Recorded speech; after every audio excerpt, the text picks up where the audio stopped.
All right, well, as we continue to have new teachers to teach the first time, we'll continue to introduce them to you when you see them the first time. After that, you'll have to remember who they are. But it's my pleasure to have the opportunity to introduce Tim McClure to you. Tim is the chairman of our deacon board here at Pleroma Bible Church. He's been to Sierra Leone with me once, and we had a wonderful trip, and he is learning that the Lord is turning him into something that he probably never thought, but a teacher. He'll probably tell you, but I'll do it for him.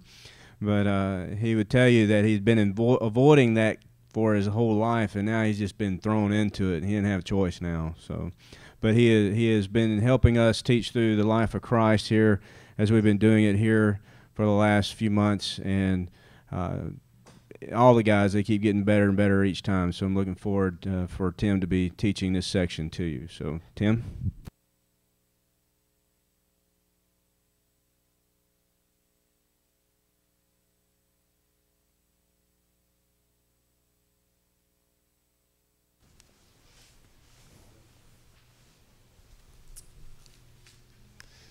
Well, good afternoon. Like Clay said, this is something that I always avoided, but that didn't help when I told him I didn't particularly like this kind of thing. But so here we are. I was also able to go with Brett to Spokane to do the first 8 chapters of Romans.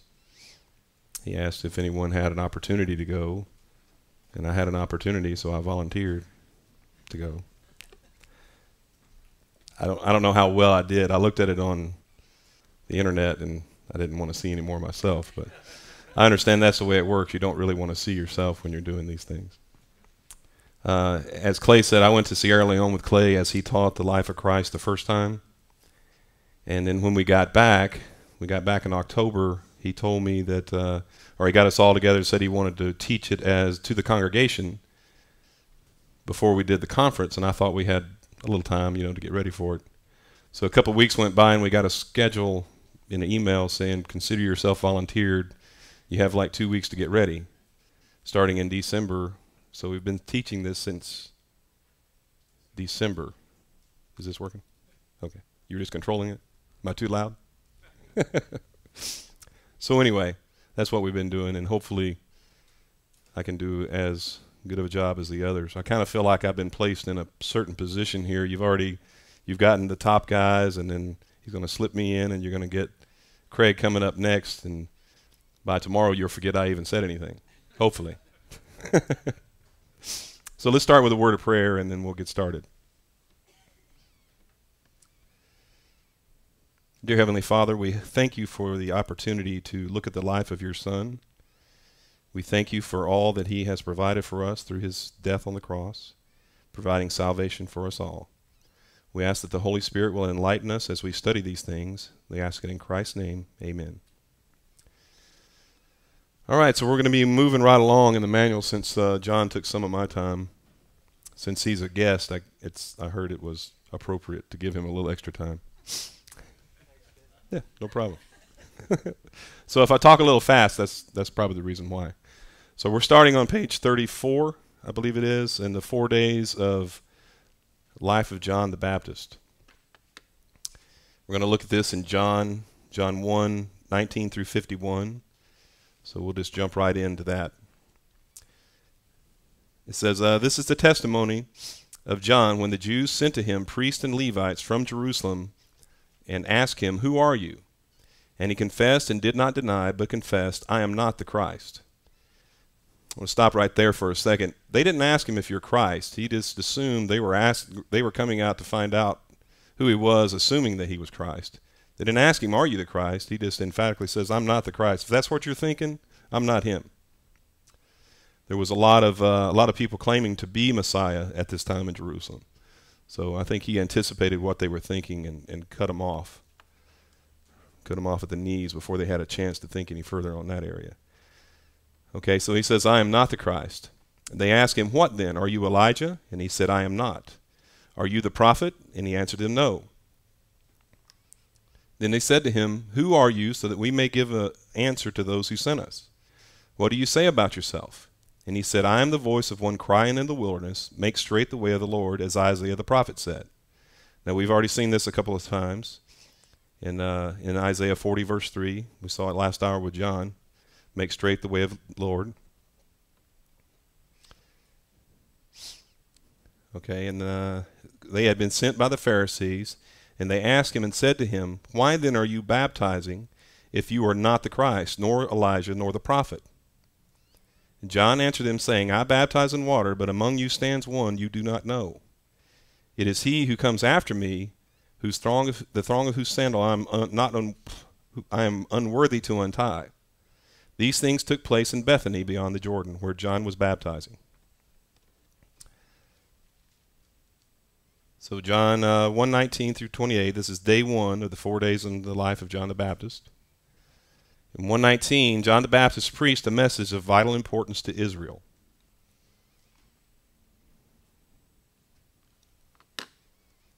In John 1:19b, John, the gospel writer, used martyria, meaning witness or testimony, 33 times in his gospel.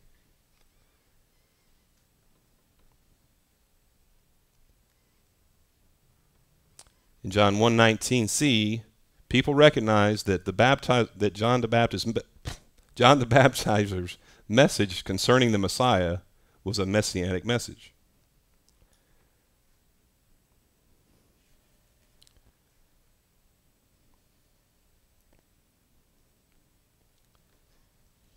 In John 1:19b, the term Jews in John's gospel refers to the religious leaders who were hostile to Jesus' message, to Jesus and his message.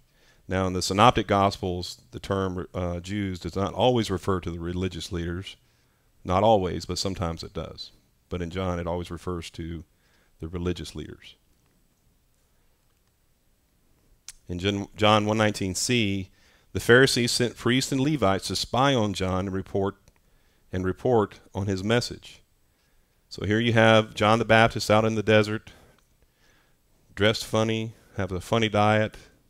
He's baptizing in water. And the Pharisees want to know what's going on because they were the only ones who had authority to baptize. So they sent spies out there to find out who this guy is and why does he feel he has the authority to be baptizing. So that's why they sent these guys out there. And they expected them to come back with an answer. So John 1:20, John emphatically denied being Messiah. Even though it doesn't state here that they asked him, "Are you the Messiah?" As I said earlier, he emphatically denied it before they had a chance to assume it. In John 1:21a, the Jewish people had many expectations and speculations concerning Elijah's return.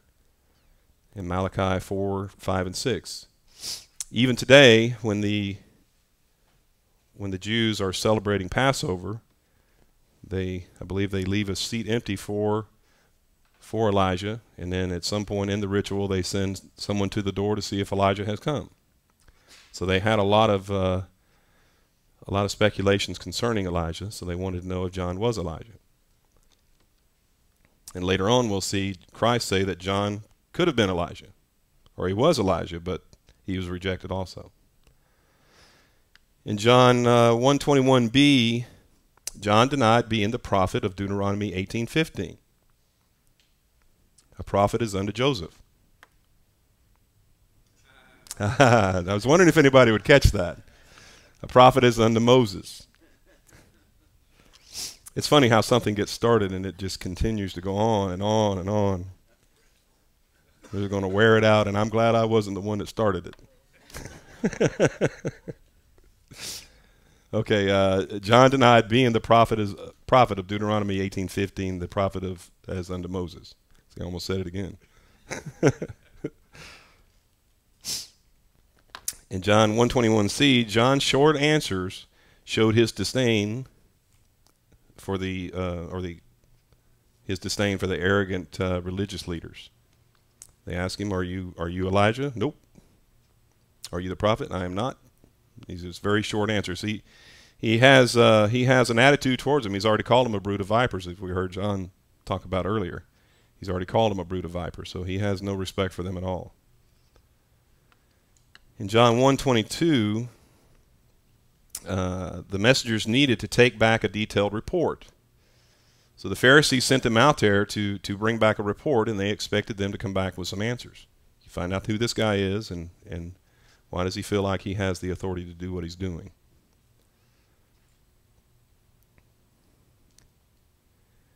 In John 1:23, John quoted Isaiah 40 verse 3 to explain his ministry. Isaiah 40 verse 3, the one that says, make straight the way of the Lord.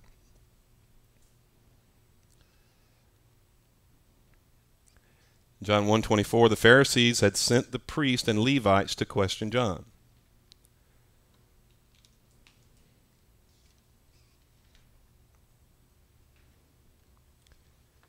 In John 1:25, the Pharisees wanted to know who had given John authority to baptize. We didn't give it to you, so we want to find out who did. And John's going to give an answer to that here very shortly. In John 1:26, John did not give an answer to this question, but he shifted the focus to the Messiah.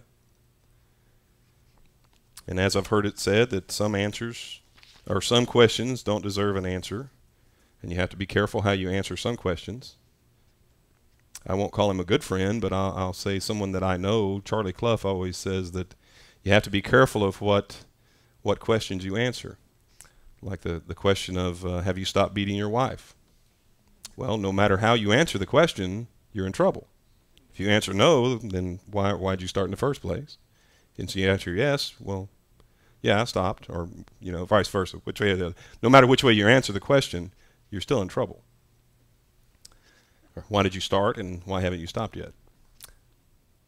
If you say I don't beat my wife, well, that's not the question. I don't know if that made any sense, but it did when I thought about it. Okay, John 1:27. John's humility is seen in his description of his role in God's plan. He says, it is he who comes after me, whose thong of whose sandal I am unworthy to untie.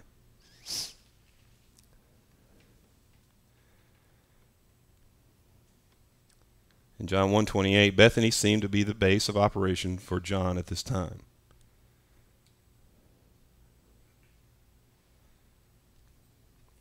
Okay, we're going to move into day 2. This is in John 1:29 through 34.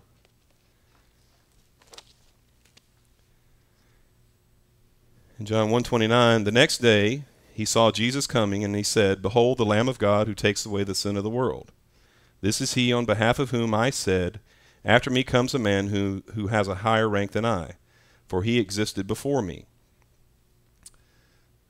Well, right there we know where we ask the question, who was born first?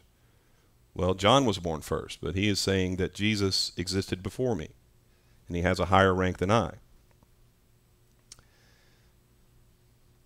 Okay, this is he on behalf of whom I said, after me comes a man who has a higher rank than I, for he existed before me. I did not recognize him, but so that he might be manifested to Israel, I came baptizing in water. John testified, saying, I have seen the Spirit descending as a dove out of heaven, and it remained upon him. I did not recognize him, but he who sent me to baptize in water said to me, He upon whom you see the Spirit descend and remaining upon him, this is the one who baptizes in the Holy Spirit. I myself have seen and have testified that this is the Son of God.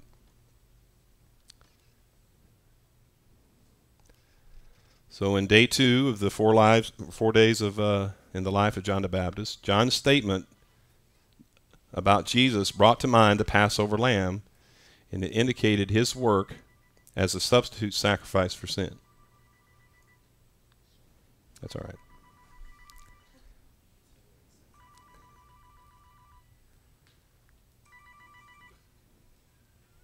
Hello?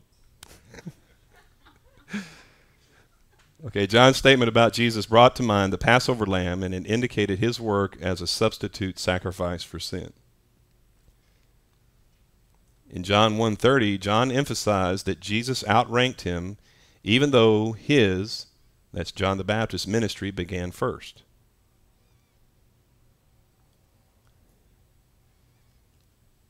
In John 1:31, John's ministry prepared the way for Jesus' ministry.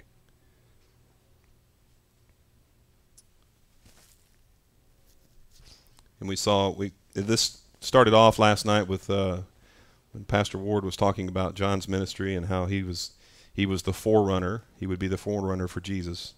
And now we're seeing how this is all coming about. John 1:32, the Apostle John did not record Jesus' baptism, assuming that his readers already knew about it. So we see here that he has already baptized Jesus, and he's seen the Spirit come out of heaven and remaining upon him. In John 1:33, God told John the Baptist the way to recognize the Messiah was that the Holy Spirit would descend and abide on him.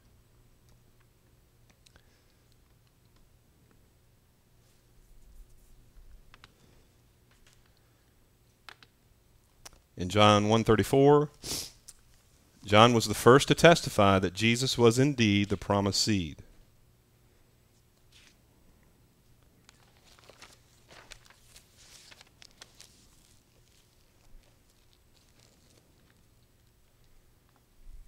Okay, now day 3 in this 4 days, in John 1:35 through 42. In John 1:35, again the next day, John was standing with two of his disciples, and he looked at Jesus as he walked, and he looked at Jesus as he walked and said, "Behold the Lamb of God." Now we saw this in the last section. He said, "Behold the Lamb of God who takes away the sin of the world." And again he sees him and he said, "Behold the Lamb of God." It seems like every time he sees Jesus, that's what he wants to. He's focusing everything on Christ. Don't pay attention to me or pay attention to what I'm saying, but your focus should be on Christ himself. That's the Lamb of God. As he looked at Jesus as he walked, and he said, "Behold the Lamb of God." The two disciples heard him speak, and they followed Jesus. And Jesus turned and saw them and said, "What do you seek?" And they said to him, "Rabbi," which translated means teacher, "where are you staying?" And he said to them, "Come and you will see." So they came and saw where he was staying, and they stayed with him that day, for it was about the 10th hour. One of them who heard him speak followed him was one of those who heard him speak and followed him was Andrew, Simon Peter's brother. He found first his own brother Simon and said to him, "We have found the Messiah," which translated means Christ. He brought him to Jesus, and he looked at him and said, "You are Simon, the son of John. You shall be called Cephas," which translated means Peter. In John 1:35, in the ancient world, teachers normally trained disciples to go out and teach others.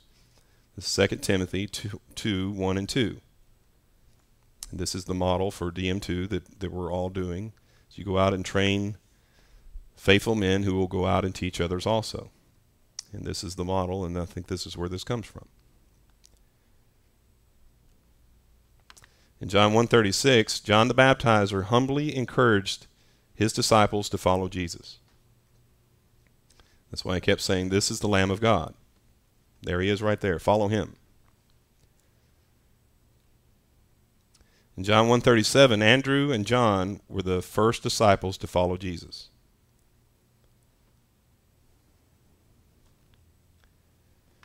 In John 1:38, Jesus questioned them in order to reveal their motivation to follow him. When he asked them, "Who do you seek?" And they said, "Where are you staying?" I think it was just a way of breaking the ice.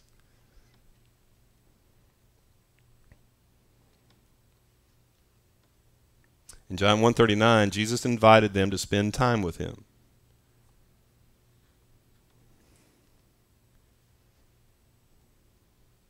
In John 1:40, Andrew immediately knew Jesus was the Son of God.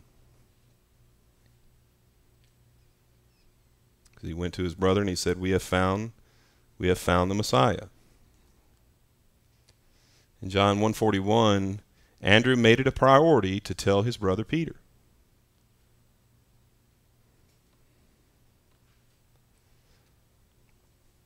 In John 1:42, the Lord saw Peter for who he could be if he depended upon God.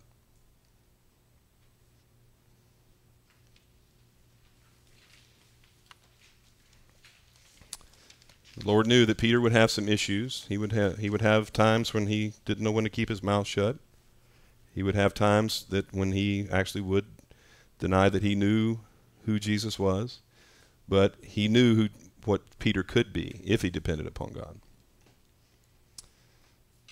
Okay, in day 4, moving right along, in John 1:43 through 51. The next day he purposed to go into Galilee, and he found Philip, and Jesus said to him, "Follow me." Now Philip was from Bethsaida, of the city of Andrew and Peter. Philip found Nathanael, and he said to him, We have found him whom Moses in the law and also the prophets wrote, Jesus of Nazareth, the son of Joseph. Nathanael said to him, Can any good thing come out of Nazareth? I think we saw John talk about this earlier, about the attitude that people had towards anything that came out of Nazareth. Nothing good comes out of Nazareth. So can any good thing come out of Nazareth?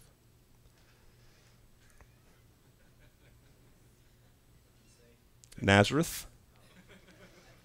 I didn't say Joseph or Moses. I didn't say Nazareth. Can any good? I don't think I have to say Nazareth again here in a minute. Probably a good thing. That's going to be stuck in my head. Nathanael said to them, Can any good thing come out of Nazareth? And Philip said to him, Come and see. Jesus saw Nathanael coming to him, and he said to him, Behold, an Israelite indeed, whom there is no deceit. Nathanael said to him, How do you know me? Jesus answered and said to him, Before Philip called you, when you were under the fig tree, I saw you. Nathanael answered him, Rabbi, you are the Son of God, you are the King of Israel. And Jesus answered and said to him, Because I said I saw you under the fig tree, do you believe? You will see greater things than these. And he said to him, Truly, truly, I say to you that you will see the heavens open and the angels of God ascending and descending on the Son of Man. So John 1:43, Jesus gave the command to follow him several times. Just for the sake of time, I'm not going to read these references. You can look them up yourself. Number 1, follow me and I will make you fishers of men, Matthew 4:19 and Mark 1:17. Follow me and allow the dead to bury their own dead, Matthew 8:28.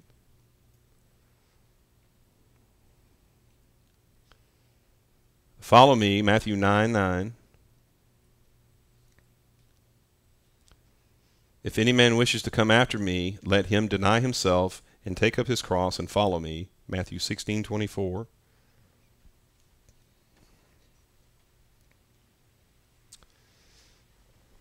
Number 5, and come and follow me, Matthew 19:21. You follow me, John 21:19 and also 22.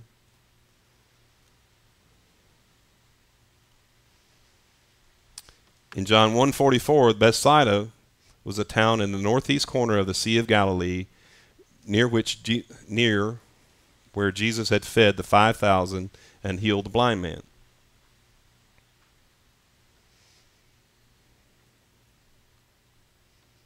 In John 1:45, in witnessing to Nathanael, Philip emphasized the prophetic scriptures. He said the ones that the scriptures that Moses and the prophets spoke about, Jesus of Nazareth.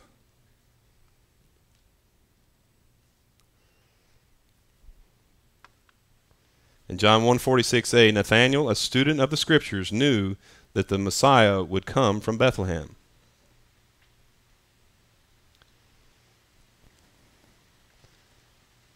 In John 1:46b, Philip did not argue the point, but invited Nathanael to come and investigate.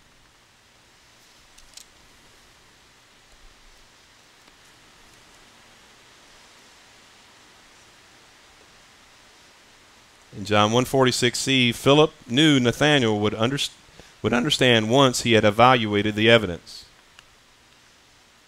I guess we're getting the rain we should have gotten yesterday, right? That mean I need to talk louder?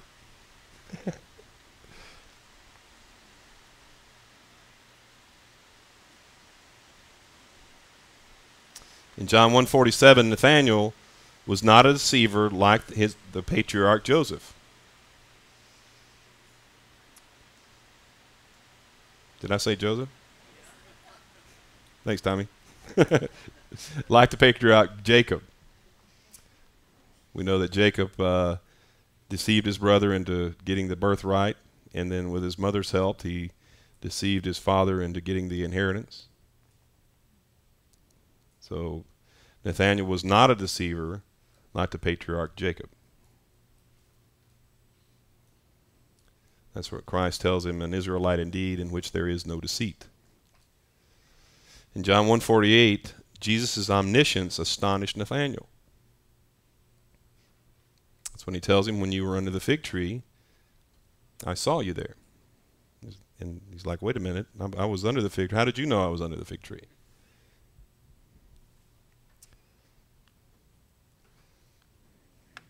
In his description of Jesus, Nathanael demonstrated his understanding of the Hebrew Scriptures. And it may come out here in a minute, but I think he's assuming that Nathanael, or Christ knows for sure, but that he was contemplating Jacob's dream when he indicates that the angels of God will be descending and ascending on the Son of Man. Nathanael would see greater things than these in Jesus' 3-year ministry.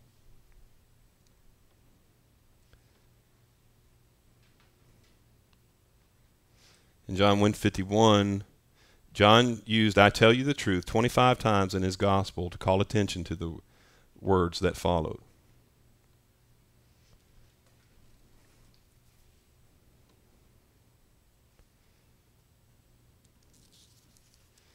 In John 1:51b, you will see the heavens open, indicated an important future revelation from Ezekiel 1:1.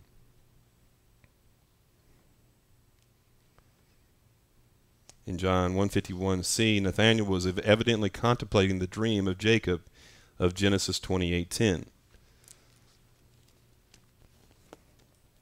Well, for the sake of time, I don't have time to go back and read that, but this is when Jacob was having the dream in the wilderness, and he sees the staircase to heaven, or what's called a staircase to heaven. It's actually a ladder going up to heaven, and the angels ascending and descending, and the Son of Man at the top. That's what he's contemplating when he's under the fig tree. The stairway served as an access to heaven with the angels coming and going.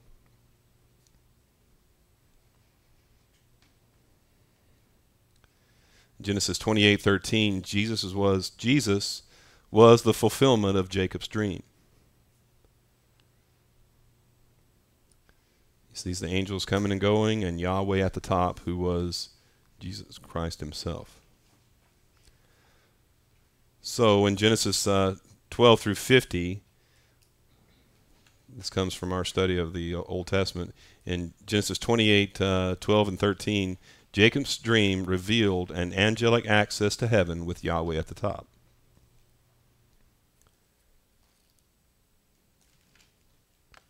Nathanael was contemplating this dream when he met Messiah, or Yahweh.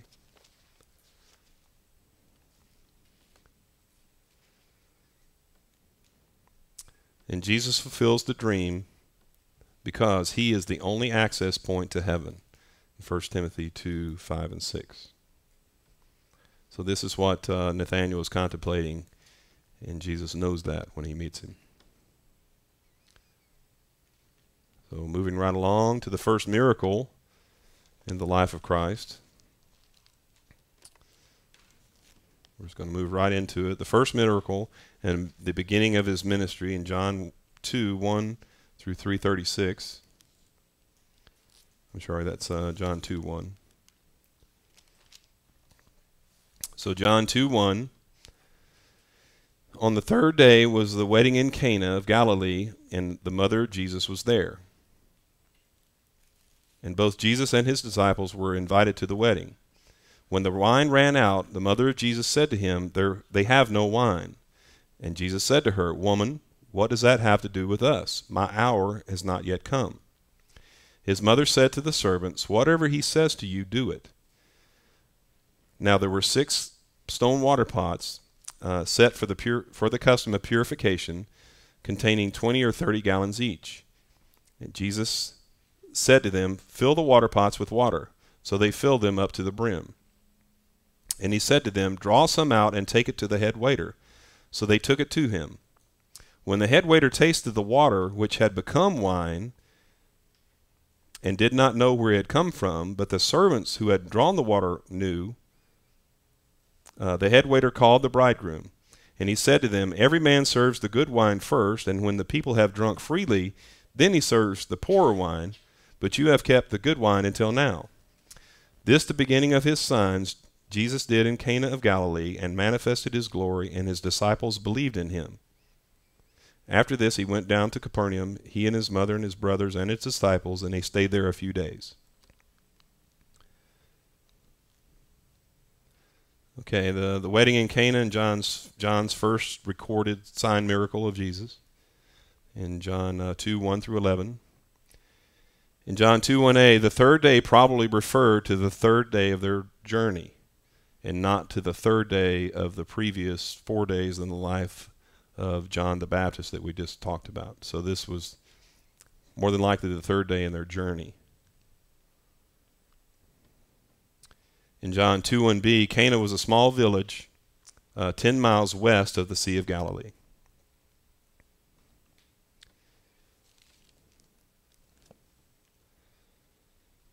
In John 2:1c, Jesus' mother, Mary, was at the wedding. She was at the wedding, and apparently Jesus and his disciples all were invited. Okay, so we see a map here of where we're talking. We're going to zero in on Galilee. See Nazareth there, and then Cana is where this wedding is taking place.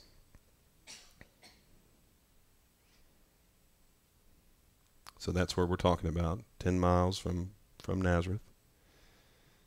In John 2:2, the miracle at the wedding would have strengthened the faith of Jesus' 6 disciples. He has 6 disciples at this time.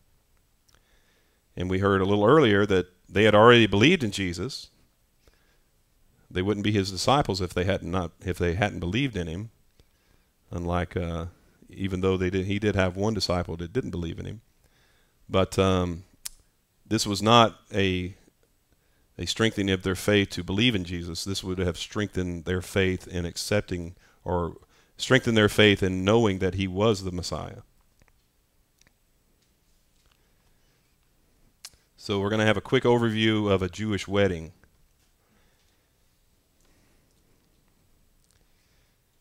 The arrangement: the father of the groom and the bride negotiated the price to be paid for the bride. And this is something at this time, the arrangement was made by the fathers. It's not very romantic, but it's a business deal. I don't think it's that bad of an idea myself, having a young daughter, and I'm smarter than she is, and I can figure out who would be better for her than she could. I've already been talking to Tommy, but he hasn't responded to my request yet.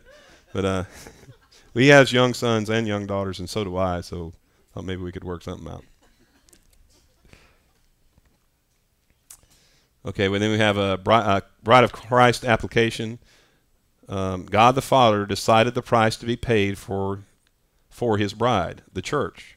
And Christ paid the price on the cross, Ephesians 5:25. In Ephesians 5:25, we see the connection there. The husbands, to love your wives as Christ also loved the church, and he gave himself up as a substitute for her.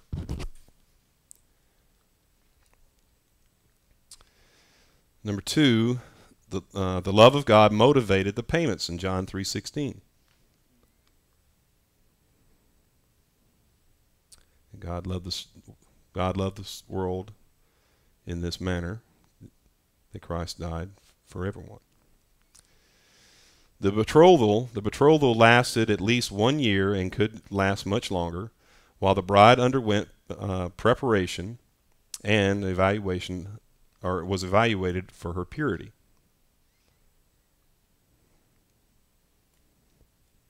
So a bride of Christ application, the church is betrothed to Christ. 2 Corinthians 11:2.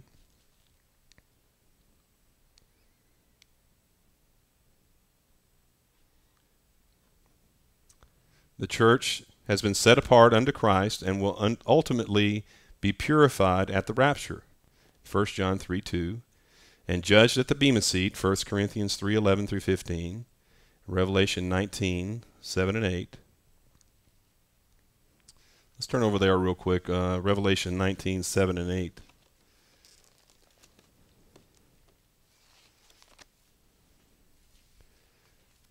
Revelation 19:7.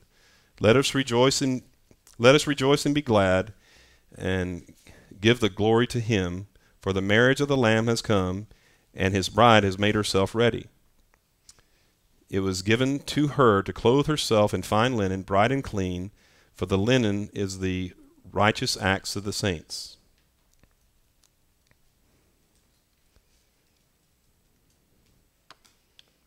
So the consummation, on the day of the wedding, the groom joyfully took his bride from her home to his home, specially prepared for her in his Father's house.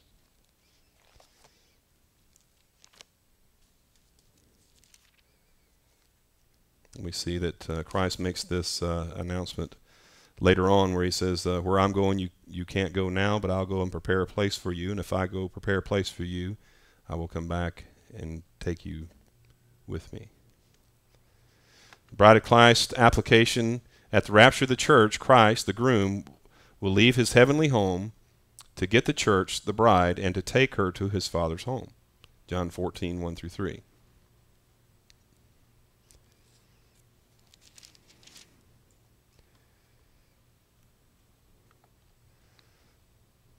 Knowledge of the bridegroom's imminent return should motivate the bride to live in purity during the waiting period. So it's an imminent return. We don't know when it's going to take place. So for us as the church, we don't know when it's going to take place, so we need to make sure that we're continuously ready. At any time, he could return. And the question that I always think of, well, what will I be doing when he does return? I want to make sure that I'm doing what I'm supposed to be doing instead of what I should not be doing. The ceremony, the marriage contract, was signed at the bridegroom's home with only the immediate family and 2 witnesses present. Like I said, this was a business deal, and you either got a good business deal or a bad one.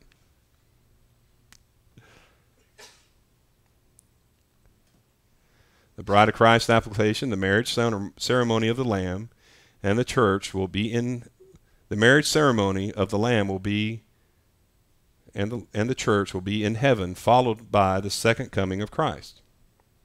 Revelation 19:6 through 8.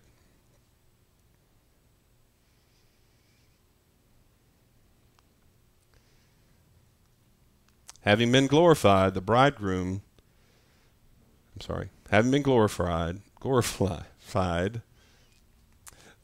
of Christ will be ready for the marriage, Ephesians 5:23. And the bride of Christ will be dressed in fine linen, signifying that she has been made pure, Ephesians 5:25 through 27.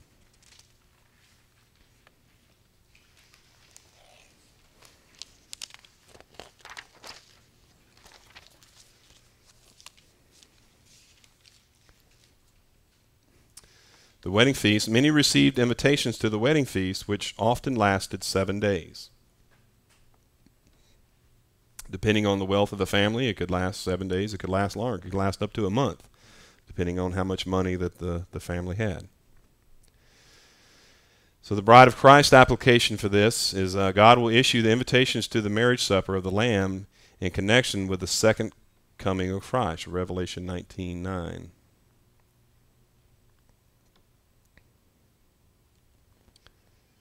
The feast will take place on earth, possibly to begin the millennium, Matthew 25:1-13. Note the word possibly. So nobody really knows exactly, but possibly to begin the millennium. In John 2:3a, running out of wine was a social problem that would be humiliating and might result in fines. So if you have a marriage contract, got a business deal going on, and you run out of wine, and the guests are, not being served the way they should be, could result in fines. It will certainly result in humiliation, but could result in fines. Mary turned to Jesus to solve the lack of wine problem. If anyone could take care of it, then her son could, and she knew that.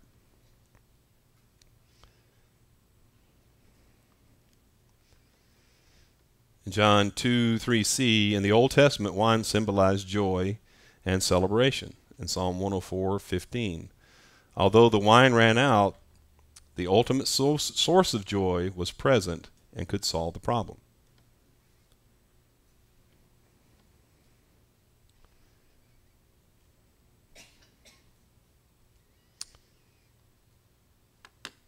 Woman was a title of respect that Jesus used. Jesus politely distanced himself from Mary by using this term.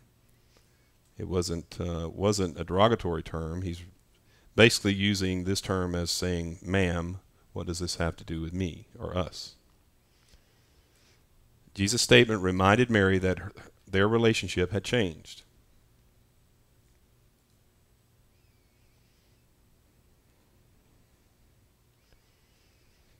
In John 2:4c, in John's Gospel, the phrase, "the hour," referred to the time leading up to the crucifixion. And we're not quite there yet, and that's why Jesus says that my hour has not yet come.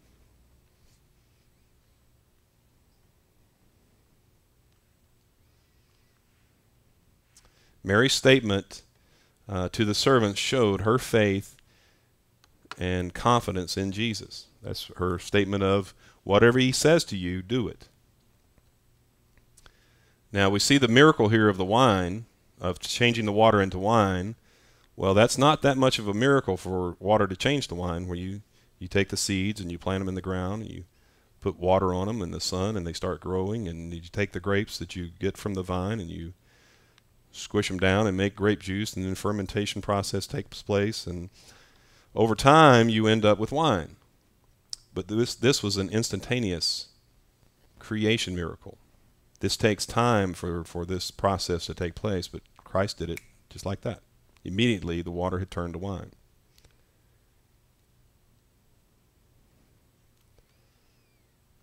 In John 2:6, the water pots were for the Jewish ceremonial cleansing of hands and feet.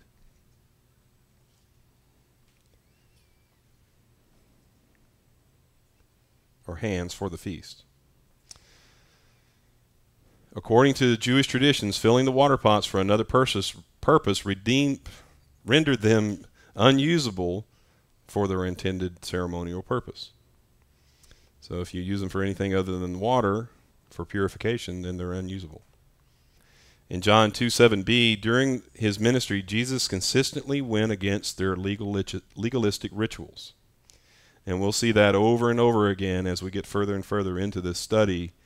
He constantly does things over and over again to not necessarily to antagonize them, but to point out that their oral traditions are not proper. They're not right. We saw last night Pastor Ward talking about their oral traditions had taken precedence over the law, where they had built a fence around the law. In case you in case you didn't break through, you might have broken through the fence, but you wouldn't break through the law. Then they built another fence around that fence, so they definitely couldn't break the law. Eventually, the law became, they didn't see the law anymore because of their oral traditions. So he constantly is using this against them. In John 2:7c, the servants obeyed the command to fill the water pots to the brim, leaving no room for anything else to be added.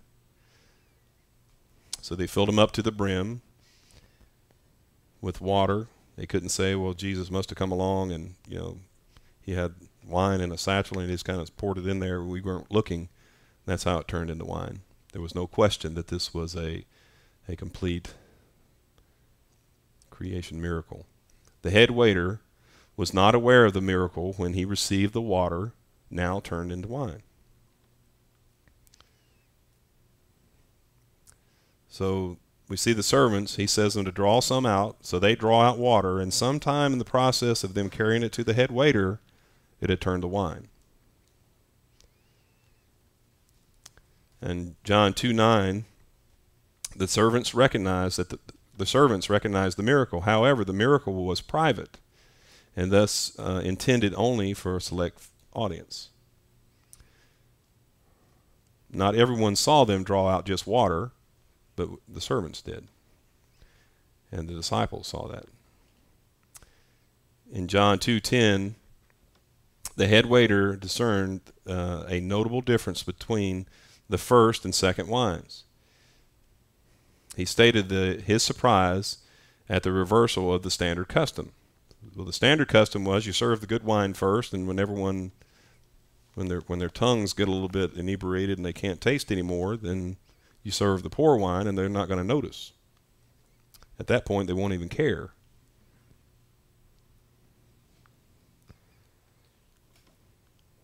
So John 2:11a, the miracle was a sign, a semeion. God designed sign miracles to point to something more important. This sign announced that that Messiah, the Son of God, had come in John 20:30 through 31. John 20:30 through 31 is where John says, these things have been written so that you may know that Christ is the Son of God. In John 2:11b, Jesus began revealing the glory of John. Jesus began revealing the glory that John declared they had beheld in him, in John 1:14. In John 2:11c, since the disciples had already believed in him for salvation, this miracle strengthened their faith.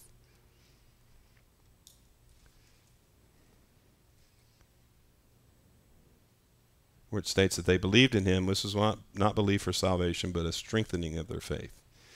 In John 2:11d, the apostle John shifted from the testimony evidence of John the Baptist to the testimony evidence of sign miracles.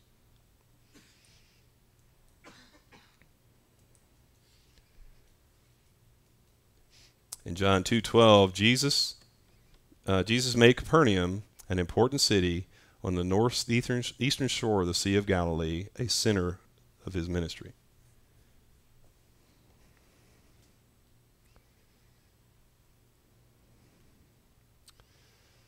So in John 20:30 and 31, a sign or a semeion is a distinguishing mark whereby something is known.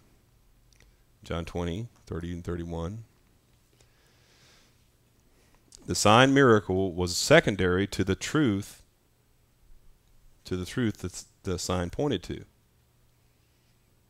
It's like a stop sign. It's not, the stop sign is not that important. It's the action that takes place at the stop sign that's important. As Clay pointed out last time in Sierra Leone, he noticed that they didn't have stop signs. There was a lot of chaos on the roads. So, but it wasn't, if they did have stop signs, it wouldn't matter. It was the action that takes place at the stop sign that really matters.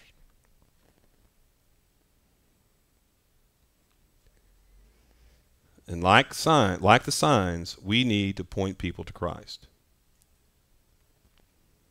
And that's our purpose.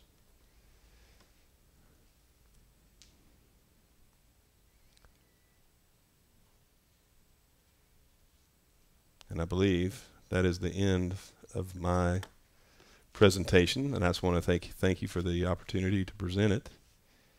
And I think I cut mine a little bit short since John took some of my time.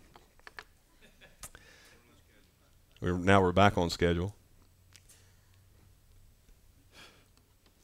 You're welcome, Craig. All right, now that's the end, and Craig Northcott will come up next and present his